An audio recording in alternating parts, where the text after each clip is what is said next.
আসসালামু আলাইকুম এভরিওয়ান, সবাই কেমন আছেন? এই তো আল্লাহর রহমতে আমরা সবাই ভালো আছি। অনেক দিন পর আপনাদের সাথে একটা ভিডিও শেয়ার করতে আসলাম। এই তো সকালবেলায় আমি শুরু করেছি আপনাদের সাথে। এই তো নাস্তা বানাচ্ছি এখানে। এখন তো শীতকাল চলছে, তাই সবাই কম বেশি পিঠা বানিয়ে খাচ্ছে। আমার ছেলে বলছিল ছিটা রুটি খাবে, তাই বানিয়ে দিচ্ছি।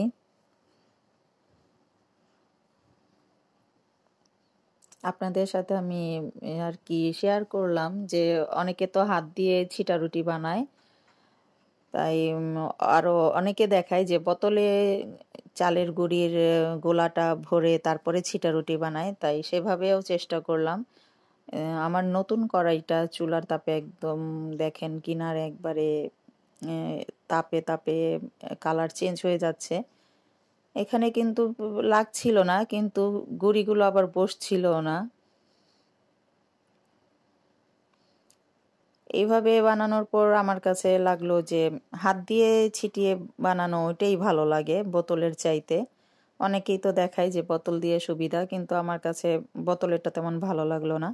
তো যাই হোক, এখানে আমি সবগুলোই বানিয়ে নিয়েছি।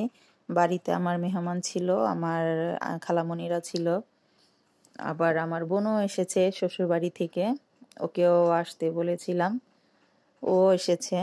এই তো আমরা সবাই মিলে এখন নাস্তা খেয়ে নিব। এই তো সারা খেতে চায় না, দুষ্টুমি করছে ওর বাবার সাথে, বলছে খাবো না, পরে জোর করে খাইয়ে দিচ্ছি। ওই দুপুরবেলা আর কি ঘুমের থেকে ওঠে দুপুরে, ওঠার পর খেতে চায় না, জোর করে খাওয়াতে হয়। তো ওর জন্য ওর বাবা একটা কর্নফ্লেক্স এনেছে, কিন্তু ও হাতের থেকে নিয়ে আর কি দুষ্টুমি করছে।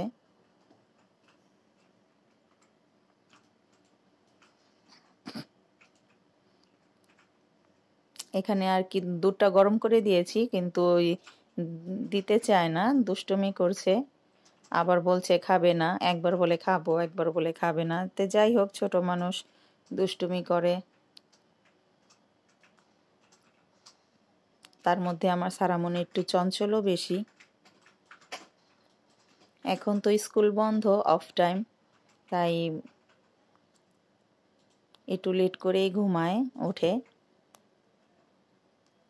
এই তো আর কয়েকদিন পরে স্কুলেও ভর্তি শুরু হয়ে যাবে। এখন তো অনেকেই ভর্তি হয়ে যাচ্ছে, 1 তারিখ থেকেই ভর্তি, স্কুলের সব স্কুলেরই ভর্তি শুরু হয়ে গেছে। আমার সারামনিও মোটামুটি ভালো নাম্বার পেয়েই পাশ করেছে, সবাই দোয়া করবেন। ও ক্লাস 1-এ উঠেছে, এখন 1-এ উঠবে আর কি ভর্তি করানোর পরে। তো আমার বোন এসেছে, আমার বোনের সাথেও দুষ্টুমি করছে।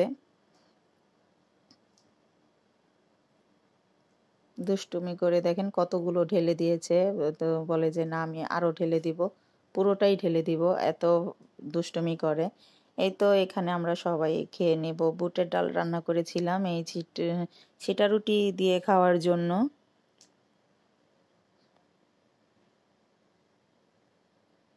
অনেকে তো আছে মুরগির মাংস তরকারি দিয়ে খায়, গরুর মাংস তরকারি দিয়ে খায়। তো এগুলো তো খাওয়া হয়ই নর্মালি, তাই ভাবছি যে একটু বুটের ডাল দিয়ে তরকারিটা করলে কেমন লাগে। তাই সেদিনই প্রথম বুটের ডালের তরকারি দিয়ে আমরা খেয়েছিলাম, ভালোই লেগেছিল। এই তো এখানে দুপুরে রান্নাও করতে আসলাম। বাড়িতে সবাই আছে। এই তো এখানে মাছ রান্না করব, সব মশলা দিয়ে কষিয়ে নিব।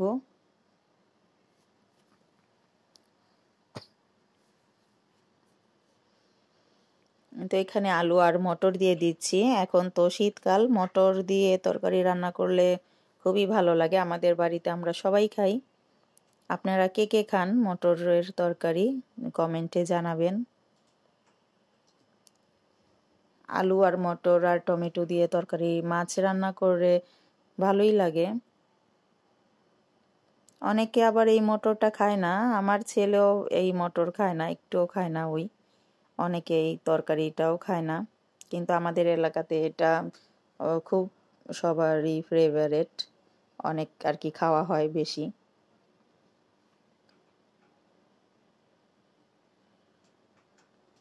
এই তো আমি এখানে মাছটা আগেই ভেজে রেখেছিলাম, তাই এখন দিয়ে দিচ্ছি ঝোল দিয়ে।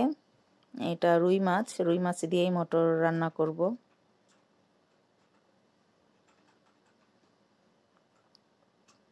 এই তো আমার ভিডিওটা ভালো লাগলে লাইক করবেন, কমেন্ট করবেন, শেয়ার করবেন আর সাবস্ক্রাইব করবেন। যারা যারা আমাকে সাবস্ক্রাইব করেছেন তাদের সবাইকে শুভেচ্ছা জানাই, ধন্যবাদ জানাই। এই তো অলমোস্ট আমার তরকারিটা হয়ে গেছে। এই তো আজকে রান্না বান্না আপনাদের সাথে শেয়ার করি। এখানে ভাতও রান্না করে ফেলেছি আগেই। আর এই মটরের তরকারিটা এখানে মাছ দিয়ে, আবার একটু ইলিশ মাছও রান্না করেছিলাম ফুলকপি দিয়ে। আমার খালামণিরা বলছিল ফুলকপি দিয়ে খাবে, তাই রান্না করেছে আমার খালামণিই রান্না করেছে। আর এখানে পাতাকপি ভাজি করেছি মাংস দিয়ে, আর ব্রোকলি ভাজি করেছি। আজ এই পর্যন্তই, আল্লাহ হাফেজ।